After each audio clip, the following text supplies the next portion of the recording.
Noong ika-12 kong kaarawan, nagulat ako nang makatanggap ng liham mula sa anak kong si Arman.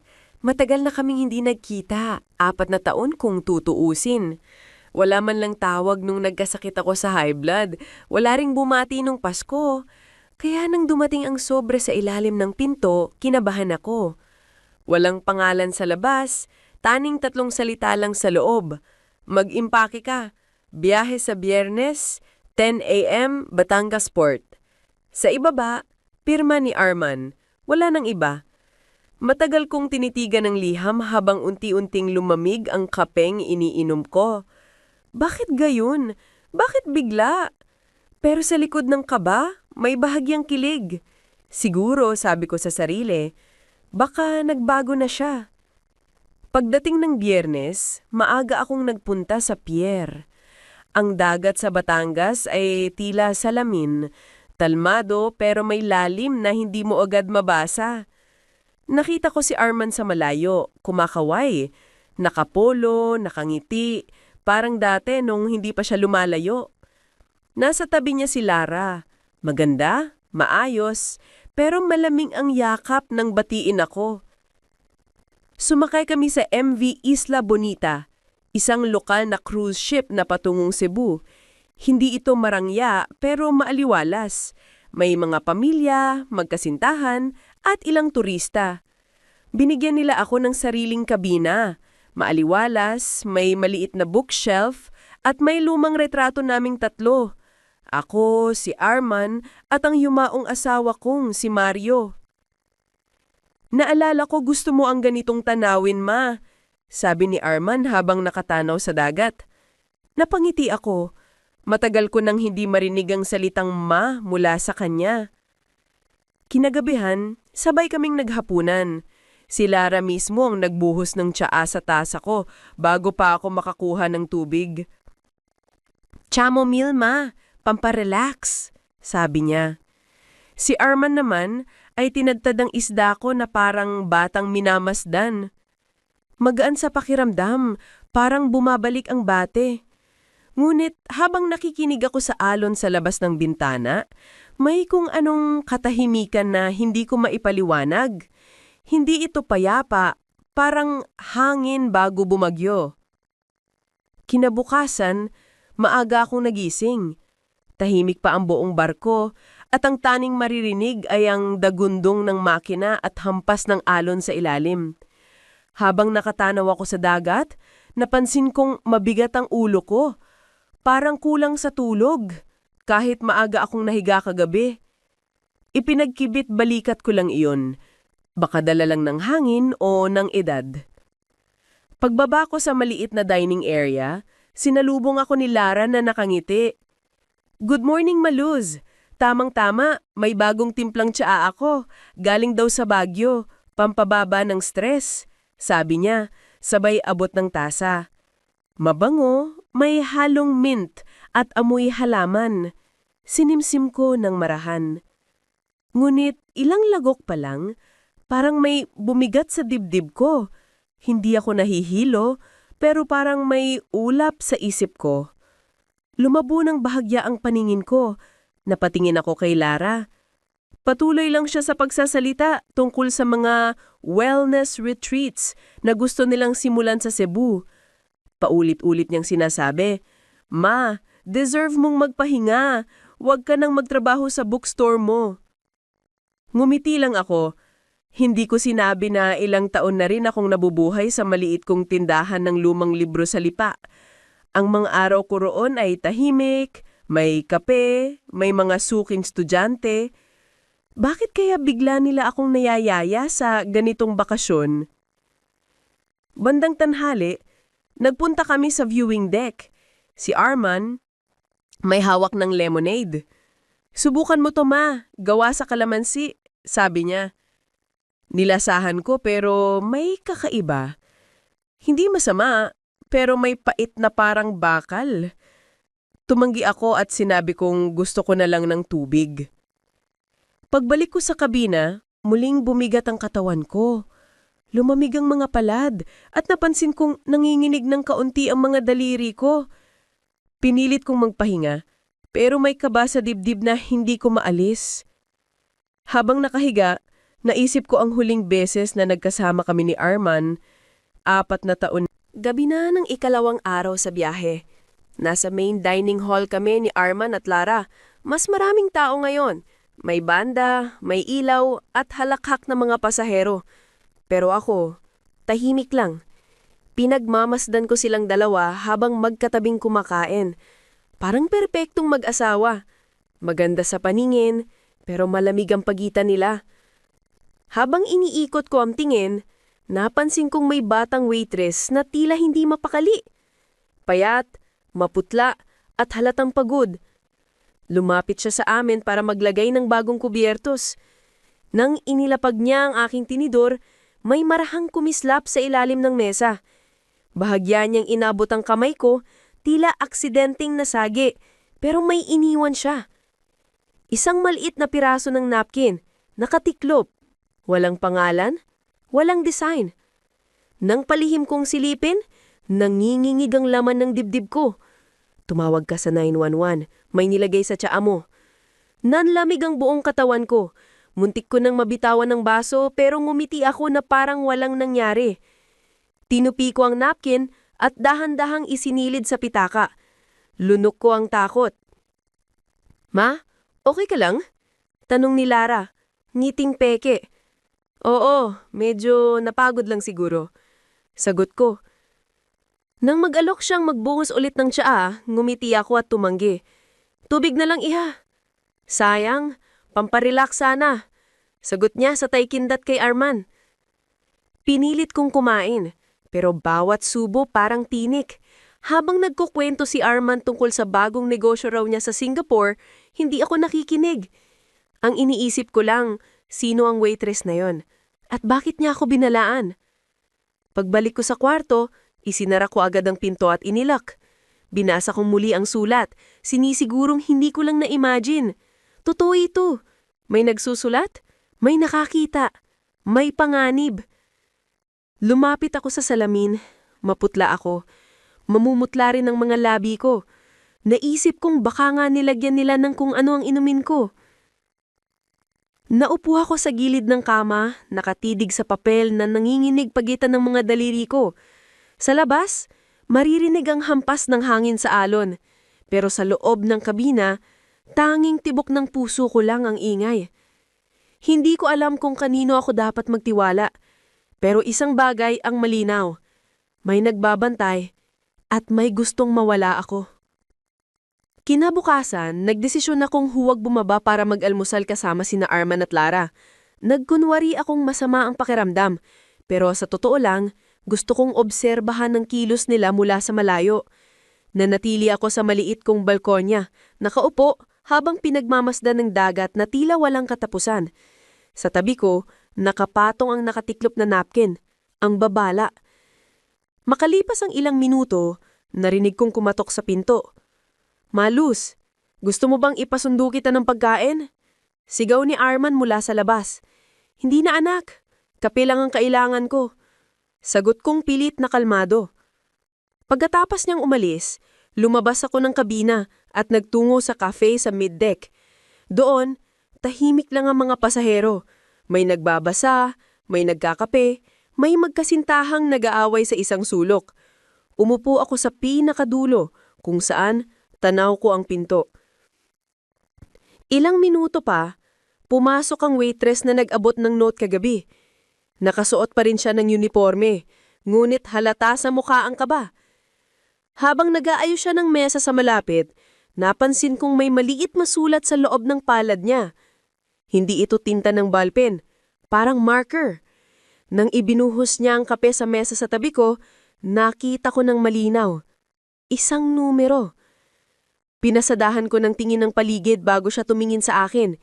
Hindi siya ngumiti, pero saglit kaming nagtagpo ng tingin. Sa loob ng ilang segundo, parang nag-usap kami ng walang salita. Pagkatapos niyang limayo, dahan-dahan kong tiningnan ang numero sa papel na iniwan niya sa tabi ng aking tasa. 0948-217-XXXX. Walang pangalan, walang mensahe, basta numero lang. Naramdaman kong muli ang bigat sa dibdib. Hindi ito dahil sa edad o sakit. Takot ito. Sino siya? Paano na nalaman? Bumalik ako sa kwarto at ipinasok sa pitaka ang papel. Hindi ko alam kung tatawag ako o maghihintay pa. Baka madelikato kung mahuli mula ako. Habang pinipilit kong magpahinga, sumilip ako sa salamin at tiningnan ng sarili. Maputla pa rin ako. May paninginig pa sa mga kamay. Pero sa likod ng pagod, may tumitinding pakilamdam. Parang sinasabihan ako ng loob kong, huwag kang magpaniwala agad, Luz. Subukan mong magpanggap muna. Kung tama ang hinala ko, hindi lang tsaa ang may halong lason dito. May halong kasinungalingan din. Bandang 10:00 ng umaga, nagpa siya akong lumabas ulit. Hindi ako mapakali sa loob ng kabina. Masyadong tahimik. Masyadong nakakatakot. Naglakad ako papunta sa kafe, dala ang maliit kong bag at pitaka kung saan nakatago ang numero. Umupo ako sa sulok na dati kong pwesto. Nakaharap sa pinto, parang naghihintay ng senyas. Ilang minuto lang, dumating ang waitress. Ngayon ay sigurado na ako. Siya nga yung nag-abot ng note kagabi. Nakasulat sa name tag niya, Maris. Bata pa, marahil nasa 22 at halatang kinakabahan. Habang nag-aayos siya ng tray ng tinapare, bigla siyang yumuko sa harap ng mesa ko at bumulong. Ma'am, wag po kayong uminom ng tsaa nila. Sabi niya, halos hindi marinig. May nilalagay po si Ma'am Lara. 2 gabi ko na pong napapansin. Namlamig ang katawang ko. Anong nilalagay niya? Tanong ko sa mahinaring tinig. Hindi ko po alam eksakto, pero nag-aaral po ako ng pharmacology. Alam kong gamot yun, parang pampahina ng puso. Pagkasabi niya niyon, mabilis niyang inilapag ang platito ng pandesal sa mesa ko at muling nagsalita. Mas mahinahon na ngayon. Ma'am, nag-iwan po ako ng sulat sa ilalim ng asa. Pag-alis niya, dahan-dahan kong inangat ang tasa ng kape. May maliit na papel na nakatupi sa ilalim. Binuksan ko iyon habang kunwari nang babasa ng menu. Deoxin, huwag uminom ng kahit anong inumin nila. Magpatingin agad. Magpanggap na walang alam. Bumilis ang tibok ng puso ko. Alam kong naririnig ko na dati ang pangalang iyon sa mga kwento ng kaibigan kong nurse. Gamot sa puso pero kung sobra ang dose, parang lason. Pagkabalik ko sa kwarto, isinulat ko lahat sa aking lumang notebook. Bawat pagkain, oras, inumin at pakilamdan. Nilagyan ko ng petsa, parang tala ng digmaan. Hindi ko alam kung sino makakabasa balang araw, pero kailangan kong may ebidensya. Habang nagsusulat, kumatok si Arman. Ma, lunch na, sabay tayo? Tawag niya. Hindi na anak, masama pa ang pakiramdam ko. Gusto mo bang ipaghanda ka ni Lara ng tsaa? Tanong pa niya. Napangiti ako ng mapait. Hindi na, salamat. Tubig lang. Pagkaalis niya, isinandal ko ang ulo sa pader at huminga ng malalim. Ngayon, alam ko na. Hindi ito simpleng bakasyon. Isa itong bitag at ako ang target. Hapon na ngang kumalma ang dagat. Mula sa bintana ng kabina, tanaw ko ang linya ng alon na tila walang katapusan. Pero sa loob ko, parang may unos na paparating. Nilabas ko ang notebook at sinimulang buuin ang timeline. Mula nang inabot ni Lara ang unang tasa ng tsaa hanggang sa babala ng inabot ni Maris. Bawat detalye, isinulat ko. Oras, lasa, pakihamdam, pati mga tingin ni Arman at Lara habang kumakain kami. Habang nagsusulat, unti-unti kong napagtanto na lahat ng kilos nila may pattern. Ang bawat pagkain, sila ang nag-aabot. Ang bawat inumin, sila ang naghahanda. Parang nai-rehearsal na sinusunod. Maya-maya, may kumalansing na tunog sa labas ng pinto. Dahan-dahan kong lumapit. May papel na isinusok sa ilalim. Nang buksan ko, nakasulat lang.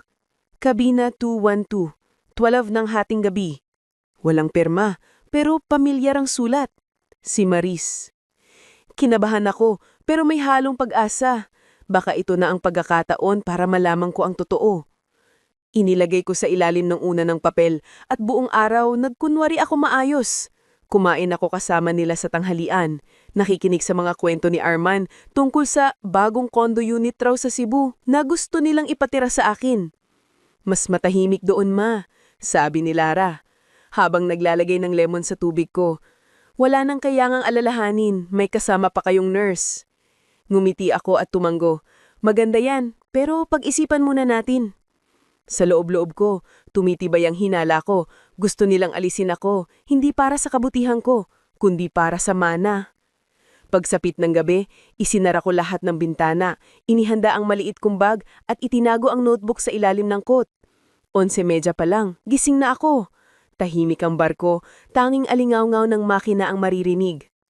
Lumabas ako ng dahan-dahan, naglakad sa pasilyo patungong kabina 212. Habang naglalakad, ramdam ko ang bawat tibok ng puso ko. Sa tapat ng pinto, kumatok ako ng 2 beses, saka isa pa. Bumukas ito ng bahagya at si Maris nga. Ma'am, pumasok po kayo, bilis! Sa loob ng kwarto, mahina ang ilaw, may amoy ng kape at pagod. Inabot niya sa akin ng isang sobre. May dapat po kayong makita, sabi niya nang kinginig na ang boses. Pagpasok ko sa kabina ni Maris, agad niyang isinara ang pinto at nilak ito. Ang liwanag mula sa maliit na desk lamp lang ang nagsisilbing tanglaw.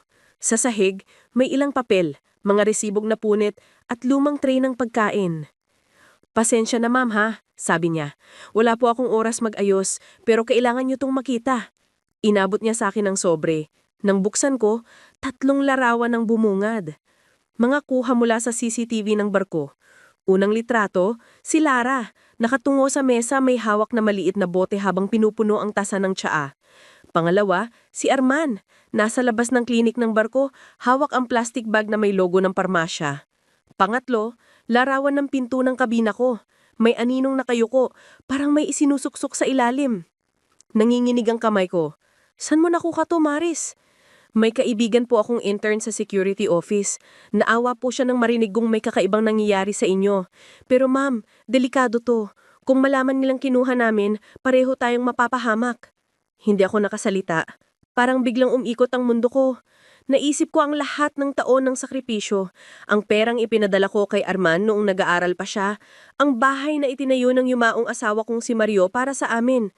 Lahat ng iyon, para lang ba sa ganitong pagtataksil? Ma'am, may isa pa po, sabi ni Maris at inabot ang maliit na voice recorder. Kung sakali po, gamitin niyo to. Huwag kayong gagawa ng kahit anong eksena. Magpanggap kayong walang alam hanggang makababa tayo sa susunod na port. Tumanggo ako. Tanggap. Salamat, Hija. Hindi ko alam kung anong mangyayari kung wala ka. Ngumiti siya, bakas ang takot sa mata.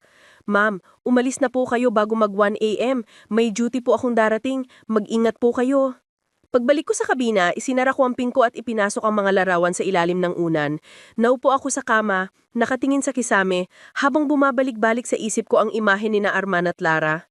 Ang anak kong pinaghirapan kong mapalaki, ang babaeng tinuring kong anak, sila pa ang gustong pumatay sa akin. Ngayon malinaw na, hindi ako pwedeng manahimik, pero kailangan kong maghintay ng tamang oras. Kinabukasan, tila karaniwang araw lang sa barko. Maaliwalas ang langit, may mga batang naglalaro sa pool deck, at may banda pang tumutugtog ng kundiman sa harap ng cafe. Pero sa loob ko, hindi na ako mapakali. Hawang ko pa rin sa bag ang sobre ng mga larawan at ang voice recorder ni Maris. 10:00 ng umaga, kumatok si Arman. Ma, breakfast! May paborito mong champurado, sabi niya. Napilitan akong bumangon at magpanggap. Pagbukas ko ng pinto, ngiti agad ang bati niya, pero ramdam ko, pilit. Si Lara naman nakatayo sa likod niya, may bit-bit na tray ng juice. Vitamin C, maluz, sabi niya, sabay abot ng baso. Timingnan ko ang inumin. Matingkad ang kulay, parang masyado ng dilaw para sa ordinaryong orange juice. Mamaya na lang kita iinumin, sabi ko. Mas gusto kong mainit. Sigurado ka? Tanong ni Lara nakataas ang kilay. Oo, sagot ko, kalmado. Nang makaalis sila, kinuha ko agad ang maliit kong bote ng recorder. Pinindot ko ang record sa binanggit ng pabulong ang lahat. Ika-4 na araw sa barko. Inalukan ko ng juice. Si Lara ang nag-abot. Hindi ko ininom. Bawat detalye nilalagay ko oras, amoy, kilos, para kung sakaling may mangyari, may maiiwan akong ebidensya.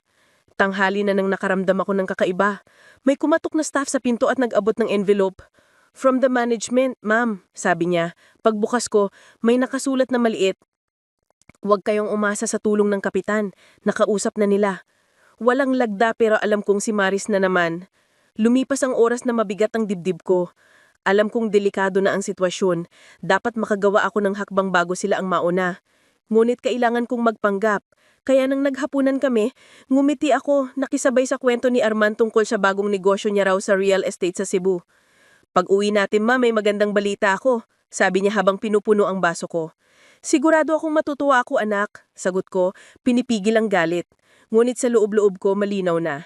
Hindi ako babagsak sa bitag nila, at kung sila ang nag-umpisa ng laro, ako naman ngayon ang magtatapos nito sa paraan na hindi nila inaasahan. Kinagabihan, espesyal daw ang hapunan. Formal night, sabi ni Lara habang inaayos ang suot kong barut saya na binili pa raw nila mula Taal. Sa mesa, puro ilaw at kandila. Maraming bisita.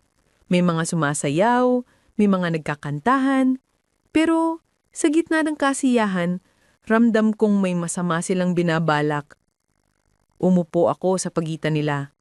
Si Arman, tahimik lang. Halos hindi makatingin sa akin. Si Lara naman, abala sa pagtimpla ng bagong tsaa. Subukan niyo to, Malus, sabi niya. Lavender at chamomile, pampatulog. Tinanggap ko ang tasa, nginitisa, at dahan-dahang inamoy ang singaw ng tsaa. Amoy bulaklak na may halong kakaibang tapang, parang bakal. Eto na naman. Habang nagkakantahan ng iba, palihim kong inilapit ang baso sa labi. Pero hindi ako uminom.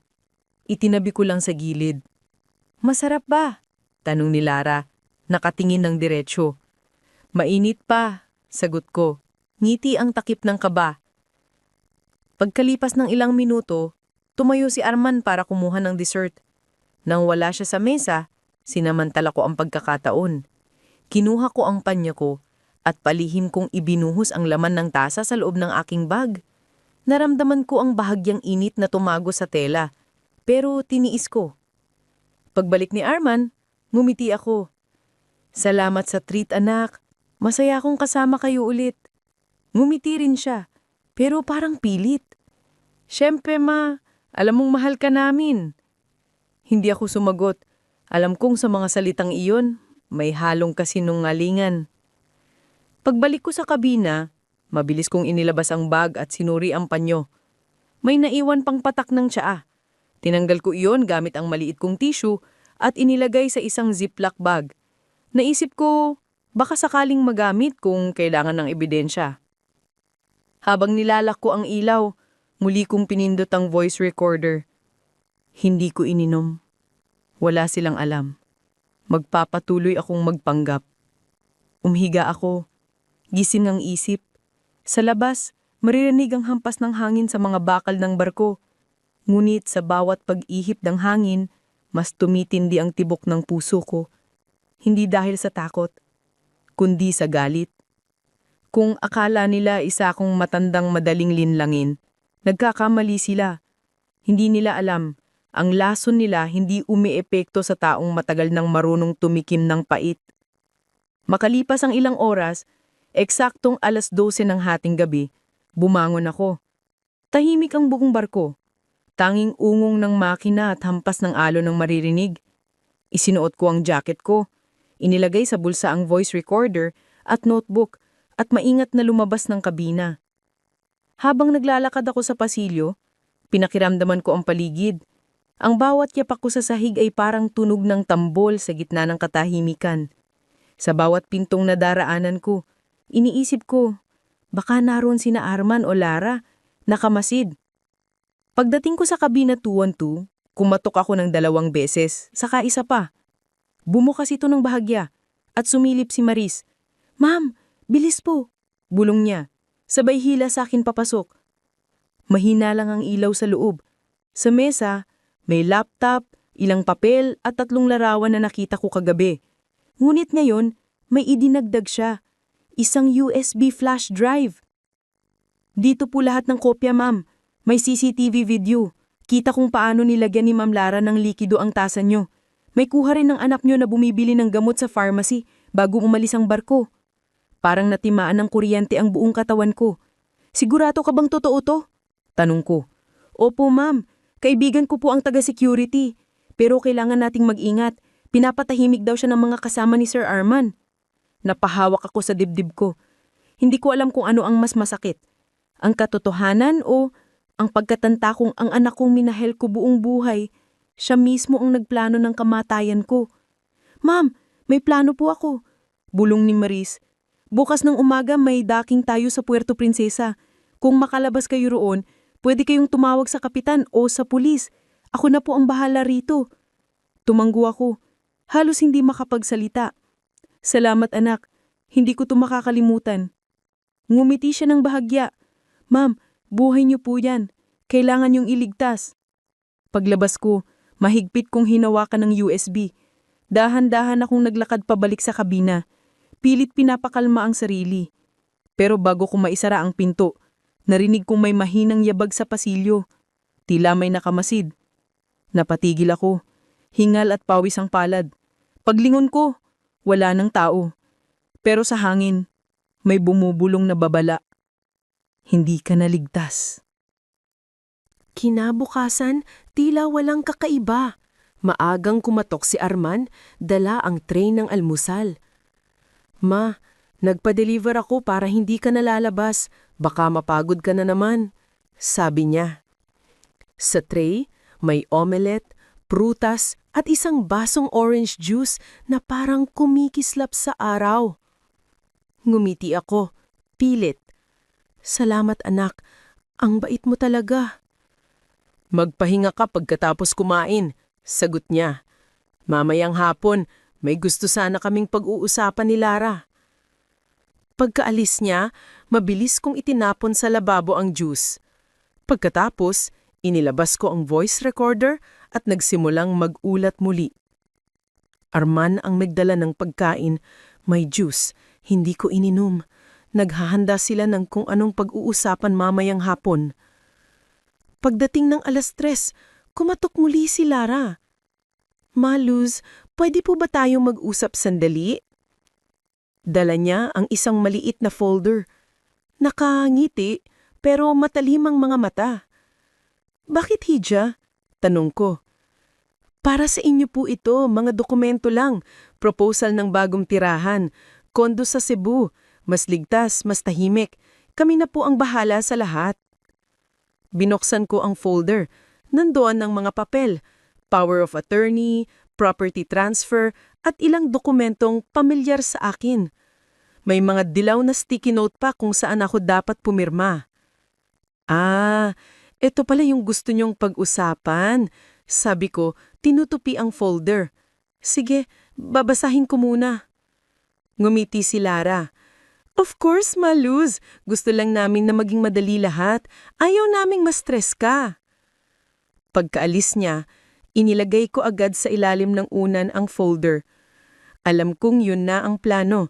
Gamitin ang dokumento bilang legal cover kapag tuluyan nila akong nawala. Sa kalagitnaan ng gabi, narinig kong may mga yabag sa labas. 2, mabagal, halos sabay. Tumigil sa harap ng pinto ko. Kumalansing ang doorknob. Sinusubukan nilang buksan. Tumigil lang nang may dumaan na crew sa hallway. Kinabukasan, gising na ako bago sumikat ang araw. Hindi na ako matatakot. Isinuot ko ang cardigan kong may nakatagong voice recorder at inilagay sa bulsa ang USB at mga larawan. Kung tama ang sabi ni Maris, sa Puerto Princesa lalabas ang barko sa huling port bago bumalik ng Maynila. At doon, magtatatos ang laro nila, hindi sa paraang gusto nila, kung hindi sa paraang ako ang magdidikta. Kinabukasan, sinalubong kami ng maliwanag na araw. Nasa tapat na raw kami ng Puerto Princesa, ang huling hintuan bago bumalik sa Maynila. Mula sa bintana ng kabina, tanaw ko ang mga bangka na may makukulay na layag at ang mga batang sumisisid sa tabing dagat. Sa unang tingin, parang payapang tanawin, pero sa loob ko, parang may nakakulong na bagyo. Kumain ako ng kaunting tinapay at matapos magbihis, isinilid ko sa bag ang USB, ang mga larawan at ang voice recorder. Naisip kong baka ito na ang huling kakataunan para makalabas at humingi ng tulong. Pagkalipas ng ilang minuto, kumatok si Arman. Ma, Lalabas tayo mamaya ha. Maglalakad sa pier. Magandang tanawin doon. Oo anak, magbibihis lang ako. Nang makaayos siya, kinuha ko ang maliit na panyo at ibinalot ang USB saka inilagay sa loob ng bra ko. Doon, hindi nila agad makikita. Pagdating namin sa pier, marami ng pasaherong bumababa. Si Lara, nakasombrero at may hawak na payong, todo ngiti abang hawak ang braso ko. Maganda rito, Maluz. Fresh air. Nakakabata. Ngumiti ako. Oo nga, Hija. Pero parang pagod ako. Pwede bang umupo muna? Umupo kami sa gilid ng waiting shed. Maya-maya, lumapit si Maris, bit-bit ang tray ng juice para sa ibang pasahero. Saglit kaming nagkatinginan. Isang iglap lang pero sapat na magkaintindihan. Ibinaba niya ang tray at habang umiiwas ng tingin sina Arman, mabilis niyang ibinaabot sa akin ng maliit na papel. Security Office, second deck, hanapin si Officer Jimenez. Tumango ako ng marahan. Ma, gusto mo bang bilhan kita ng souvenir? Tanong ni Arman. Sige na anak, ikaw na lang muna. Magpapahinga ako sandali. Nang umalis silang mag-asawa, agad kong tumayo at dumiretso pabalik sa barko. Huminga ako ng malalim habang umaakyat sa hagdan. Sa bawat hakbang, parang dinig ko ang sarili kong tibok ng puso. Malakas, buo, handa. Pagdating ko sa second deck, Tahimik na tumingin sa akin si Officer Jimenez, isang lalaking nasa mid-40s, kayumangge at seryoso ang mukha. Ma'am, pumasok po kayo, sabi niya, sabay isara ng pinto. Sa loob ng maliit na opisina, may mesa, radyo at 2 monitor ng CCTV. Amoy kape at alat ng hangin. Inilapag ko ang USB sa harap niya. Nandyan po ang mga kuha mula sa security camera. Sabi ko, may babaeng naglalagay ng gamot sa tsaa ko, si Lara, asawa ng anak ko. At ang anak ko, siya ang bumili ng gamot. Tahimik siyang nakinig habang nagsasalita ako. Inilabas ko rin ang voice recorder at ang mga larawan na ibinigay ni Maris. Hindi ko alam kung hanggang saan aabot ang plano nila, pero gusto ko sanang humingi ng tulong bago pa mahuli ang lahat. Kinuha ni Jimenez ang USB at ikinabit sa computer. Lumitaw sa monitor ang mga kuha. Si Lara, nakayuko sa mesa at ang kamay nitong nagbubuhos ng likido mula sa maliit na bote. Napakunot ang noo ng opisyal. Ma'am, saan niyo po nakuha ito? May trainee po na tumulong sa akin. Ayokong madamay siya. Sagot ko. Tumanggo siya. Ma'am, kailangan kong ipaabot to sa Chief Security. May protocol po kami. Pero kung totoo to, hindi na kayo pwedeng lumapit sa kanila. Pwede po kayong ilipat sa ibang kabina o kung gusto nyo, sa infirmary muna para mas ligtas. Napaisip ako. Ayokong maghinala sila. Kapag nawala ako bigla, lalo silang magdududa. Kung ganon, sabi niya, hayaan niyo po kaming gumawa ng paraan ng hindi halata. Kapag bumalik sila, sabihin niyong nagpunta kayo sa spa, kami na po ang bahala sa monitoring. Inabot ko ang kamay niya. Salamat, Hiho. Hindi ko alam kung anong mangyayari kung wala kayo. Ngumiti siya ng mahina. Gagawin po namin ang tama, ma'am. Habang papalabas ako ng opisina, tumigil siya at nagsabi, Ma'am, may nakabantay po sa inyo sa labas kanina. Isang babae, yung nasa larawan. Tumigil ako, kinabahan. Si Lara? Opo. Pero nang dumiretso kayo rito, bigla siyang lumiko. Habang naglalakad ako pabalik sa kabina, ramdam ko ang bigat ng sitwasyon. Ang laro ay nagsimula na, at sa oras na malaman nilang hindi ako basta bibigay, siguradong was titindi pa ang laban. Pagbalik ko sa kabina, naroon na agad sina Arman at Lara. Nakaupo sila sa maliit na mesa. Tila may hinihintay. Pagbukas ko ng pinto, agad akong sinalubong ni Lara ng ngiti. Maluz, akala namin nawala ka. Saan ka ba nagpunta? Ngumiti ako, pinilit kong maging kalmado. Nagpamasahe ako sa spa. Ang sarap, nakaka-relax. Kaya pala, sagot ni Arman. Kanina pa kaming nag-aalala. Umupo ako sa tabi nila, nakikinig habang nagsasalita si Arman tungkol sa plano nilang bagong simula. Sa ilalim ng mesa, pinisil ko ng mahigpit ang voice recorder sa bulsa ng cardigan ko. Naka-record lahat, sabi ko sa isip ko. Ma, sabi ni Lara, mahina ng tono. Baka naman pwede na nating pirmahan yung mga papeles. Hindi pa final pero gusto lang naming siguraduhin na maayos ang lahat bago tayo bumaba sa Maynira. Papeles? Tanong ko, nagkukunwaring nagtataka. Oo, sagot ni Arman. Yung kondo sa Cebu para may lilipatan ka agad. Tinitigan ko silang dalawa. Ang bilis nyo namang magplano. Pero baka gusto ko mo nang ipatingin sa abogado ko, ha? Biglang tumigas ang mukha ni Lara. Wala namang sigurong kailangang ikonsulta pa. Pamilya tayo, di ba? Ngumiti ako, pero malamig. Pamilya nga tayo.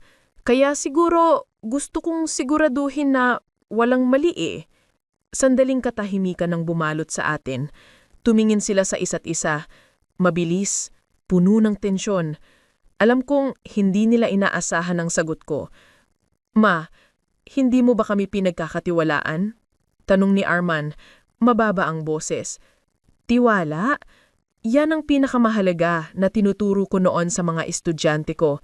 Pero ang tiwala anak, hindi basta ibinibigay, ipinatutunayan. Natahiming silang dalawa. Si Lara, halatang pinipigilan ang sarili. Si Arman, nakayuko pero nakapikit ang mga kamao. Pagkatapos ng ilang minuto, tumayo ako. Kung ayos lang, gusto kong magpahinga. Medyo sumasakit ang ulo ko. Ngumiti si Lara. Pilit. Sige Maluz, magpahinga ka na. Bukas, mas magiging maligaw ang lahat. Pagkaalis nila, mabilis kong sinara ang pinto at isinandal ko ang sarili ko sa likod nito. Nanginginig ang tuhod ko pero matatag ang loob. Alam kong lalapit na ang oras ng Kinabukasan, dumating ang pinaka-inaabangan kong sandali. Maaga kong nagising at inayos ang sarili. Isang maayos na blouse, slacks, at ang cardigan na may nakatagong voice recorder. Habang nag-aalmusal ako, naririnig kong nagbubulungan sina Arman at Lara sa labas ng kabina. Hindi ko maintindihan ang lahat pero paulit-ulit kong naririnig ang salitang mamaya. Pagkatapos ng almusal, nagpunta ako sa reception deck. Kunwari magpapaayos ng bill.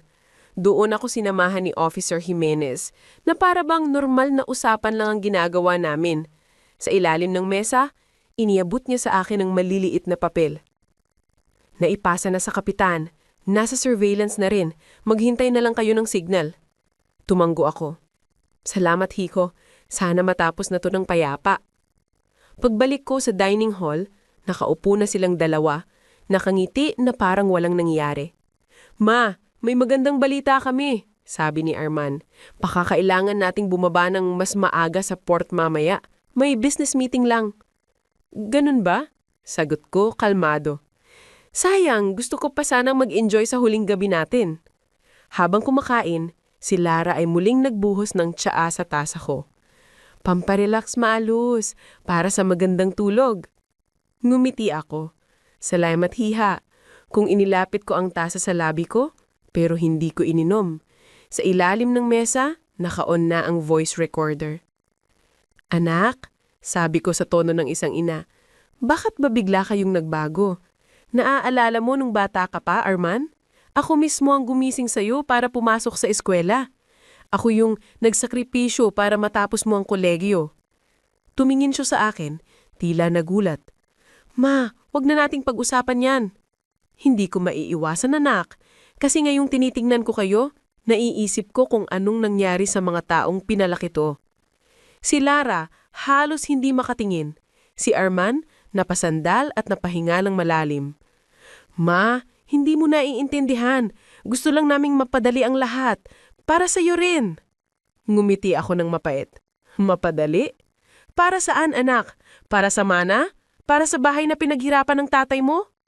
Tumayo si Lara, halatang naiinis. Malos, sobra na yan. Hindi, hiha, sagot kong mariin. Kayo ang sumobra. At sa sandaling iyon, naramdaman kong gumalaw ang barko ng marahas, tila may paparating na bagyo o baka katapusan na ng lahat ng lihim. Pagyugyug ng barko, parang sabay ding yumanig ang mga lihim na matagal nang nakatago. Napatayo si Arman, nanginginig ang kamay, habang si Laray napasigaw na, "Hindi mo alam kung gaano kami nahirapan dahil sa'yo."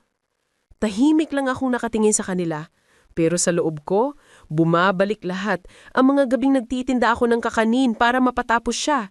Ang mga utang kong binayaran ng pawis at luha. Nahihirapan? Sagot ko, mahina pero matalim. Iyon bang paghihirap ninyo, kabayaran sa gusto niyong kunin ang buhay ko? Nanlaki ang mata ni Arman. Ma, hindi ko gustong mangyari to, sigaw niya.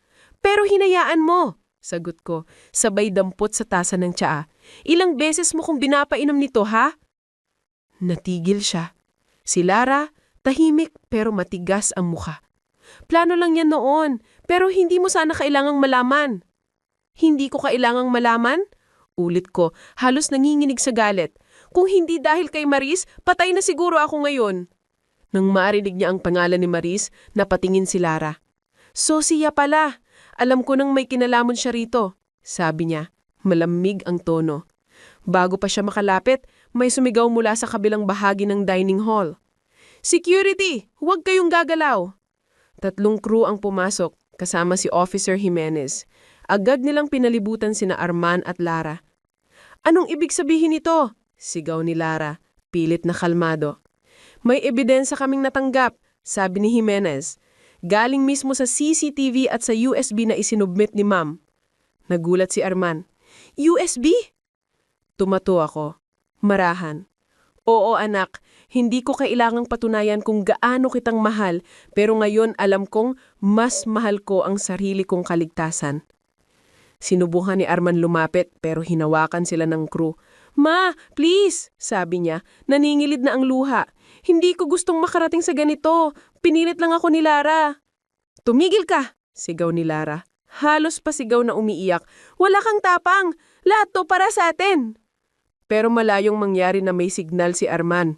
Hindi na lahat ng lawis ang kanyang pagsisisi at pagtungoy kay Lara. Dumating ang kapitan ng barko, bit-bit ang mga dokumento at ang USB. Lahat ng ito ay susubmiti sa mga otoridad sa pagbaba natin sa Puerto Princesa. Sabi niya. Habang inaalis sila ng crew, napaupo ako. Ang katahimikan ng paligid ay biglang bumigat. Sa wakas, lumabas na ang katotohanan. Pero kapalit nito, tuluyang nabasag ang pamilya kong minsan kong pinangarap maging buo. Pagkatapos ng kaguluhan, dinala sina Arman at Lara sa opisina ng kapitan. Ang mga pasahero nagbulungan. May ilan pang kumuha ng litrato sa nangyari. Ako naman, nanatiling tahimik sa gilid. Hawak-hawak ang tasa ng malamig na tsaa. Ang parehong inumin na minsan kong pinagtiwalaan. Ilang oras ang lumipas bago ako muling tinawag ni Officer Jimenez. Ma'am, gusto po kayong kausapin ng anak niyo, sabi niya. Dahan-dahan akong tumayo. Mabigat ang hakbang habang papunta sa silid kung saan nakakulong sina Arman at Lara. Pagbukas ng pinto, nakita ko si Arman. Nakayuko, luhaan. Si Lara naman, tahimik lang, nakatingin sa sahig, malamig at walang emosyon. Mahinang sabi ni Arman. Patawarin mo ko. Wala akong lakas para pigilan siya. Takot ako, ma. Tumingin ako sa kanya. Nanlalamig ang mga daliri kong nanginginig sa pagitan ng awa at galit. Takot ka, anak? Ako rin. Bawat araw sa barkong to, takot akong mamapay sa kamay lang sarili kong anak. Humagulhol siya. Nadala lang ako sa utang, ma. Wala na kaming pera. Si Lara ang nagsabi. Kapag nakuha namin ng bahay, mababayaran lahat. Hindi ko naisip kung gaano kasama ang ginagawa namin. Arman, sabi ko, mahina pero buo. Hindi pera ang problema. Konsensya mo ang nawala. Tumingin siya sa akin, parang batang naliligaw. Ma, gusto kong bumawi. Kahit papano. Huminga ako ng malalim. Hindi ko alam kung kaya kitang patawarin ngayon, pero anak pa rin kita. Ang masasabi ko lang, pagbayaran mo ang ginawa mo. Hindi para sa akin, kundi para sa sarili mong kaluluwa. Si Lara hindi nagsalita. Nang lumapit ako kay Lara, tinitigan ko siya ng diretsyo. Kung akala mong makukuha mo ang lahat sa panlilinlang, tandaan mo. Ang totoo, laging lumulot ang. Ngumiti siya ng mapait. Babae rin akong siniraan ng mundo, Malus. Iba lang ang paraan ko ng paglaban. Imiling ako. Hindi ito laban, iha. Ito ay kasakiman. Habang inaalis na ng mga gwardya, lumingon si Arman at muling nagsabi, Ma, salamat sa pagkakataon kahit huli na. Tumanggo lang ako, pinigilan ng luha. Nang maisara ang pinto, saka ako napaupo. Sa wakas, natapos na ang bangungot.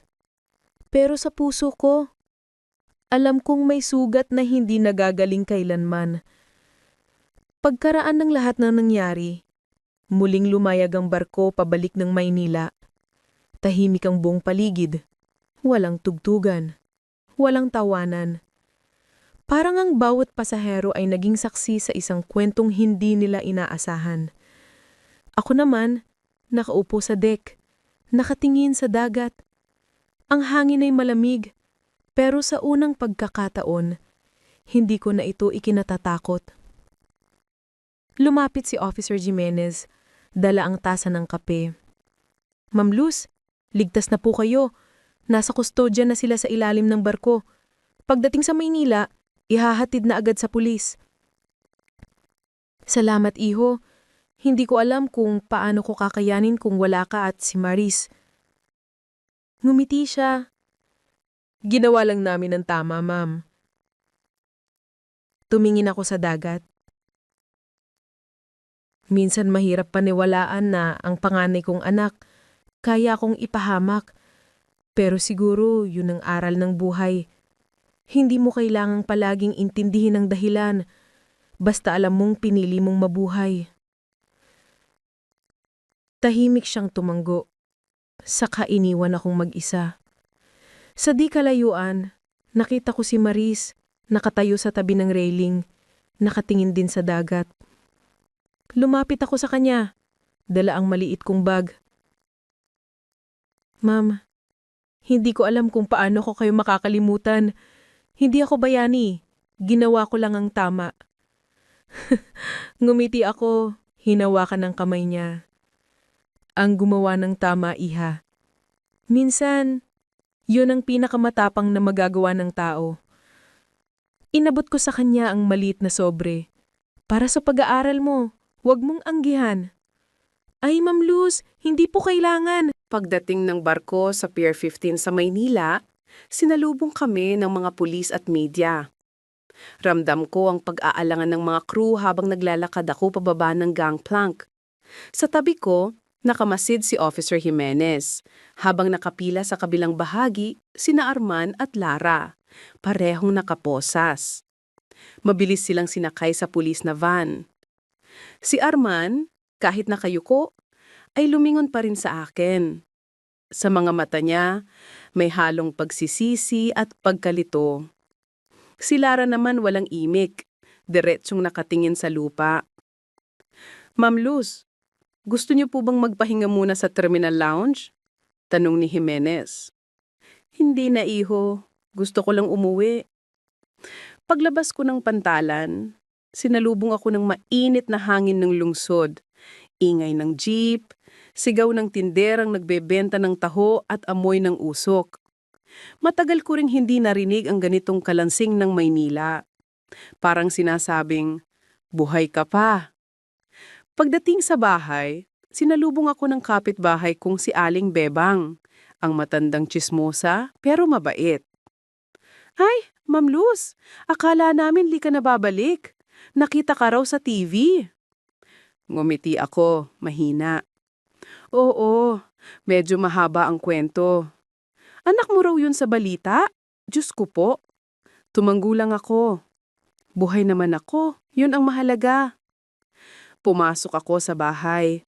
At sa unang pagkakataon matapos ang matinding takot, amoy ko ulit ang lumang samyulang kape, sabon at dasal. Dinala ko sa mesa ang notebook at voice recorder, ang mga saksi ng lahat ng pinagdaanan ko. Binuksan ko ang recorder at pinakinggan ang unang entry. Unang araw sa barko, masaya silang dalawa. Hindi ko alam kung bakit ako kinakabahan. Habang pinapakinggan ko ang tinig kong puno ng kaba, napangiti ako. Ibang-iba na ako ngayon. Hindi na ako yung ina na takot mapag-iwanan. Ako na ang babaeng humarap sa kamatayan at pinili ang katotohanan. Maya-maya, dumating si Maris, bit-bit ang maliit na bulaklak. Ma'am Luz, gusto ko lang magpaalam. Papunta na po ako sa Maynila para sa scholarship interview. Ngumiti ako. Pagdarasal ko na makuha mo. At tandaan mo, pag may nakita kang mali, huwag kang tatahimik. Hindi po ako tatahimik, Ma'am Luz, sagot niya, sabay yakap. Sa yakap na yon, naramdaman ko na kahit nabasag ang pamilya ko, may bago akong anak na binigay ng tadhana. Lumipas ang ilang buwan matapos ang trahedya sa dagat. Sa wakas, tahimik na muli ang buhay ko sa Tondo, sa maliit kong bahay na puno ng alaala ng yumaong asawa kong si Mario. Tuwing umaga, nagtitimpla ako ng kape, pinubuksan ang bintana at pinagmamasdan ang mga badang naglalaro sa kalsada. Sa bawat halakhak nila, naririnig ko ang paalala ng Diyos. Buhay pa ako. Kaya dapat kong ipagpatuloy ito. Minsan, dumadalaw si Maris, dala ang balita tungkol sa kanyang pag-aaral sa Maynila. Manong Luz, sabi niya, pumasa po ako sa scholarship. Pharmacist na rin po ako balang araw. Napangiti ako, puno ng tuwa at pag-asa. Yan ang gusto kong marinig, hiha. Gamitin mo yung tapang mo para tumulong sa iba. Habang nagkakape kami, napatingin ako sa lumang larawan sa pader. Ako, si Arman at si Mario noong bata pa si Arman. Kahit may pait, hindi ko na iyon tinitignan bilang sugat. Tinitignan ko na lang iyon bilang paalala na kahit ang pinakamalalim na sakit, kayang gamutin ng pagbangon. Isang araw, tumanggap ako ng liham mula sa kulungan. Galing kay Arman. Ma, patawarin mo ako. Araw-araw kong inaalala ang nagawa ko. Sana isang araw makausap kita ulit. Salamat dahil pinili mong hindi ako itakwil. Binasa ko iyon ng paulit-ulit.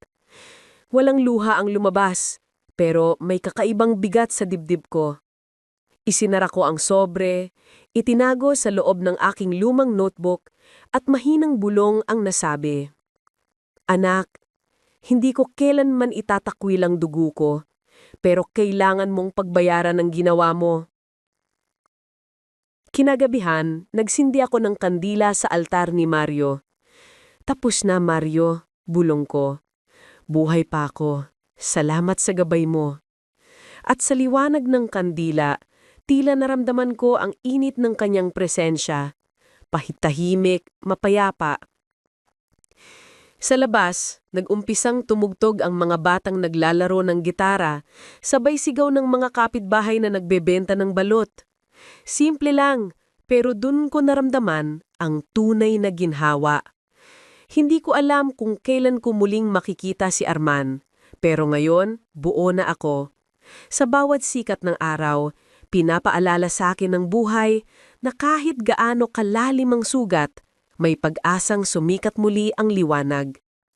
Ang paghihigante ay pansamantala, pero ang kapatawaran, yun ang tunay na kalayaan.